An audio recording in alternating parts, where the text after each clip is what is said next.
Fo ai mo ia sione. Kai foki pe sione ki he na fa ingoa ki ai. Pe muna ki ai fa e ko ni. Ko sione to pa hala fo o launga.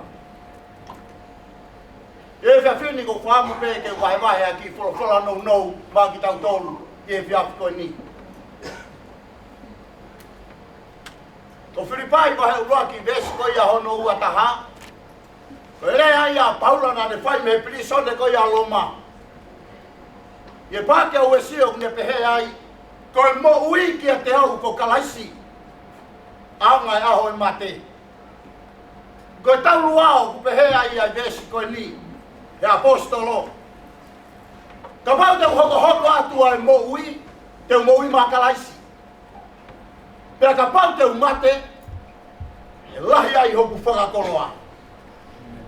Kau Kristiane, tala mai e sione, he mo oni ko ni, o wha, iku ai mo ui, ko kalaisi, ifo i mate, aonga, ko whakakoloa, ki a taha, o kune tari a sisu, ki e ne mo ui, pea eke a sisu, i e ne mo ui, Pea whikauraki a sisu, i e ne mo ui.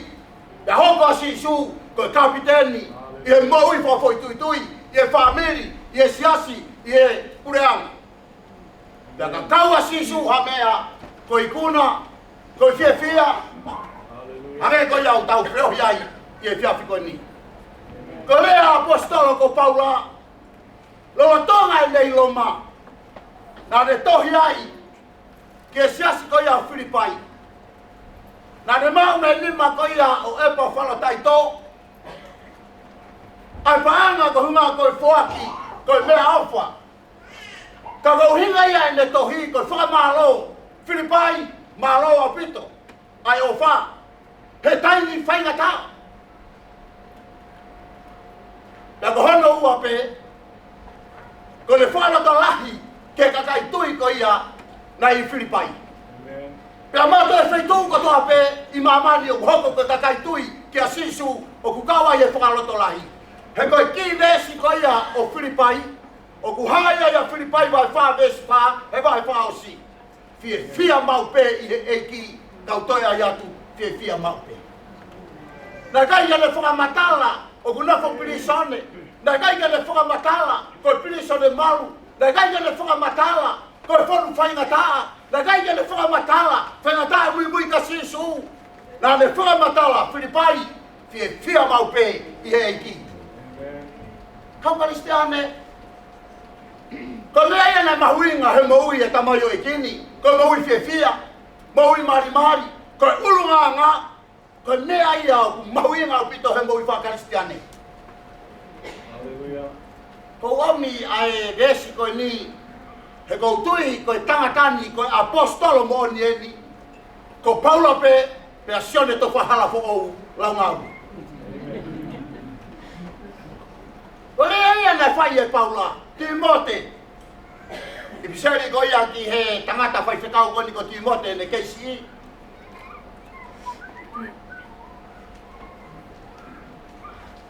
Uluaki ko vahe ko ia hono no ko vesi ono.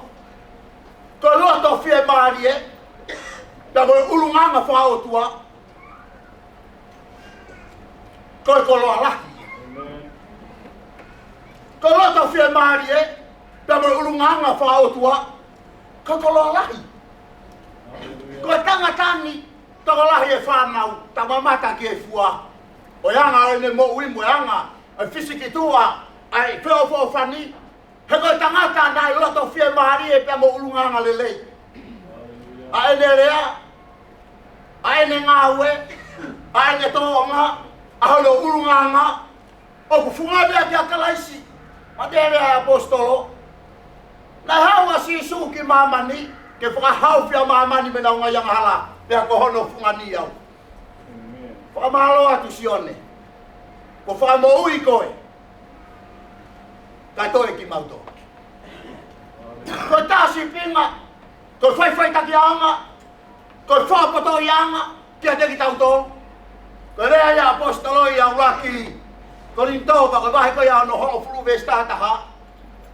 Pe apostolo ki ko rinto, siasi, ko rinto. Ko ngai tala noa ko toa pe. Mga mea ko toa pe nai hoko e fuakawa motu au ke fuakawa fou. Penai whakamamahi. Penai hoko e whakamalaia. Penai tāpuaki. Penai whakawhiawhia. Ngai mea ko toa koe ni. Ko ia ho tau whai taki anga. Mo tau whakapoto i anga. Sione. O kuke hoko koe maka mo ui. Kie whanau. Kie whamiri. Kie siasi. Kie kaunga maheni. Kie whanua. Kaunga aki mautoru. Koe whai taki anga ia. Ai uru nganga. O sio ke pia nai hoko. Ke i hiwa pe. Toka ilia sione. Ke tau fitu ngo fulu mahi. Ko tau wha ngo fulu matolu eni. E kai o fia. A musia e tangata aku. Mohe. E malu. O erioni. A musia e tangata aku. Nofo he malu erioni. A musia ai karistiane lotu mo oni. Ka mo tui o tua. O kune o tua aki. Ai eti ko sisu kalaisi. Kai a. Ko whao singa ia. O ki fola ko hanga pore ia ki tau tolu. Ke whiapi koe ni. Tau whoki mo ia. Koe mo ui ko kalaisi. Ao ngai mate. Mate a Paula. E fumaka i ostia. Tu se ulu. Kau whanga tuku ia. Lama malu westolu ni ma. Pehe Paula. Ko hai tu hatangata tene toi hanga whakamawai e ku mo ui. Ka mea kalaisi. A honge. A halata. A mamahi. A laui. A whakatanga. A ngai mea kau holo muia e ka kaine e tau i ke o tua. Na kai te tau hau ki helo tu. Ko ngā koe tangata. Na tau hau ko sisu. Kau tau mamahi e whai whekau. Ko le whamore e whai whekau. Hoko atu e whanonga mo e ki. Kau tau mamahi te kau ngā whanonga. Hanga ke ki ai. Pea bau ke haki atu ki ai ko le whamore more. Pata mai e tāki tua koe. Tāngai ua whata sisu. Hoko atu e whanonga. O kai ko siasi me siasi. Kie siasi. E whoki mai pēa sisu. Te kai ke langa hapala aeta. Kai mo ui ki he ki ka mai e Paula. Lea whakataha ka mo e apostolo ko sione. Kai mo ui ki he ki. Whainga taai. Ko sione. Kai mo ui kai na Paula. Mo ilo pēa he lota koe lahi. Ko ia na ne hanga o tāmate i e tau ua ko ia. He ala te kaumaki. I pēteri hema. Ia i e tangi lau aitu. Tāmate i e kaumaki. Ai... Whanau ko ni tau hau ki lau. Ko no poha pe ko he lota antipasa. Ko ia nane tu se ulu ko ia se ni baptaiso. Ka ko toa ia he tangatani. Ko tangata whaau ko tangatani. Ko lea si su na ne whai. Ia sione tātaha ke staua. Talu me aho sione. Ko baptaiso au ki a honi. Aina tu se he lota antipasa ono ulu. O whai malo hilahi ke pureanga e o tua. Lawai wha malo hi e kau toa. Ko toa koe e o helota andi pasa, o helota akiri pauaki. Ko ia nene hanga tuu se ulo se misia ngau e vai tahaua. Ko e mo ui ko kalaisi, i foi mate. Au ngai mate, i e pirisone, koe ko ki pirisone ni kau kaulato whakasiosio atu. O, koe, o tu mai ki kai.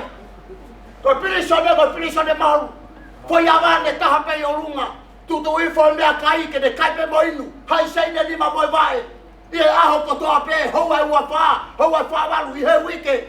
Whau tangea, Filipai, fia mau pe i he ki. Kau toi ai atu, fia i he ki. Ko tangata ku mate aki he ki, fia i he ki. Whamone sisu.